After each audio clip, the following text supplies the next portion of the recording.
काठमाडौँ निजगढ फास्ट्याग द्रुत मार्गको पछिल्लो अवस्था। बकाया गाउँपालिका वडा नम्बर 5 स्थित राजदमार पावसको पछिल्लो अवस्था यो भिडियोमा देख्न सकिन्छ।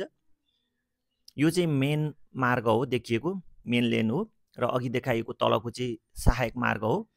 त्यो चाहिँ त्यहाँका स्थानीय बासिन्दाहरूलाई ओरदोर गर्नको लागि बनाइएको हो। यो चाहिँ त्यहाँ बनाएका ब्रिजहरू हो।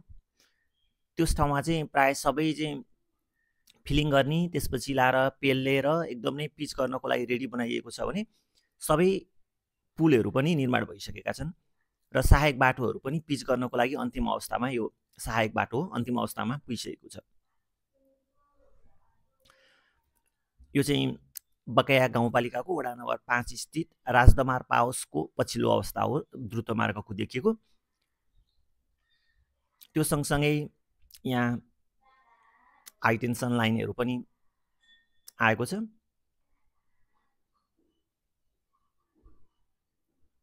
यो देख्न सकिन्छ।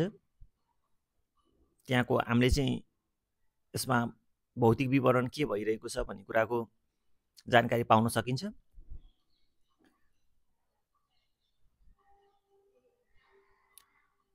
काठमाडौँ निजगढ फास्ट्याग बनिसकिसकेपछि विभिन्न किसिमका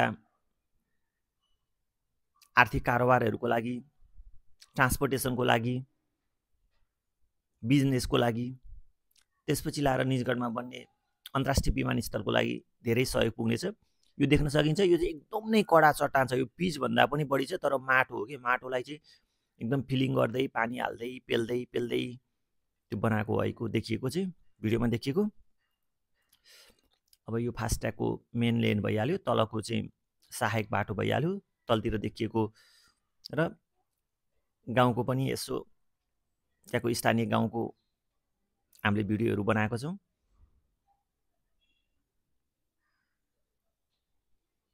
यो त्यहाँको पुल भइहाल्यो। यहाँ चाहिँ सानो सानो पुलहरू बनेको छ। यो ठाउँमा चाहिँ धेरै ठुलो खालको पुल छैन। यो चाहिँ त्यति एकदम हिल्ली खालको छैन कि, अलि समतल ठाउँ भएको कारणले गर्दाखेरि यहाँ खोला खरेहरू एकदम बढी छ। खरेहरू बढी कारणले गर्दाखेरि लोकल भालेहरू देख्न सक्नुहुन्छ तपाईँले। द्रुत मार्गको सँगसँगै त्यहाँनिर स्थानीय गाउँहरूको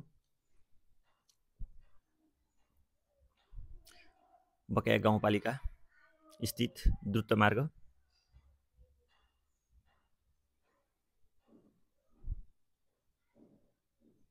स्ल्याब बाटोहरू पुगिसकेका छन्।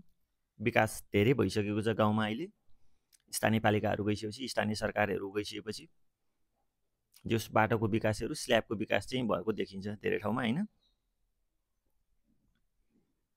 केही समय चाहिँ मुनिहरूसँग रमाउने प्रयास गरियो। यहाँनिर देख्न सक्नुहुन्छ। दे आर सो इनोसेन्ट, एकदम नै मायालु।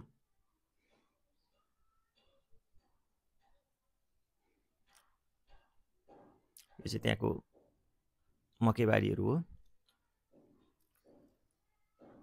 यहाँ दुध उत्पादन पनि धेरै हुन्छ। दुध सङ्कलन केन्द्रहरू पनि नजिकै रहेका छन्। अब यो फास्ट्यागको मेन लेन भइहाल्यो। यताको एउटा लेन, उताको अर्को लेन छ, बिचमा डिभाइडरहरू हुन्छ हैन। यो चाहिँ एकदम नै कडा चट्टान जस्तै छ कि, पेल्दा पेल्दै माटोलाई पेल्दा पेल्दै यस्तो चट्टान जस्तो बनाइएको छ। अब यसमाथि कति लेयरको पिच हुन्छ जो चाहिँ ठ्याक्कै जानकारी भएन हैन।